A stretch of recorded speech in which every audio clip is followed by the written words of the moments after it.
सलामकुम। मैं बेवा हूँ, पिंड च रहन वाली हूँ। 20 साल हो गए ने मेरे मियाँ फौत होए नूं। 2 बेटियां एक बेटा सी। दोनों दी कोठियां च कम करके मेहनत करके उन्होंने शादीशुदा किया हुआ। इस टाइम मैं बहुत परेशान बीमार रहनी हाँ। मैं नहीं चाहती कि मेरी कोई वैसे हेल्प करे। मैं चाहनी हाँ कि मेरी ना मैनू कोई उम्रा करवा दे। बहुत परेशान हूँ। दिल करता है कि किसी टाइम ही मेरा दिल करता है कि मैं इस टाइम चली जावां।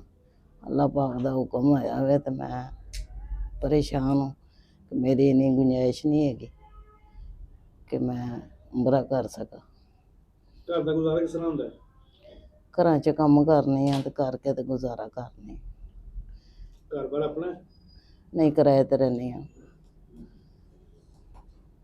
कल्ली रहनी आ। धीआं पुत्तर विआह दित्ते ने। 2 धीआं विआहियां ने, एक बेटा विआहिया। मेहनत मजदूरी करदा, अपने बच्चे पालदा। ਉਹਦੀ ਇੰਨੀ ਗੁੰਜਾਇਸ਼ ਨਹੀਂ ਹੈਗੀ ਕਿ ਮੈਨੂੰ ਉਮਰਾ ਅੱਜ ਕਰਵਾ ਸਕੇ।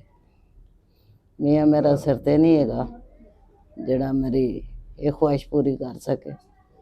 ਕੋਈ ਅੱਲਾ ਵਾਸਤੇ ਮੇਰੀ ਹੈਲਪ ਕਰੇ। ਮੈਨੂੰ ਵੀਜ਼ਾ ਤੇ ਟਿਕਟ ਚਾਹੀਦੀ।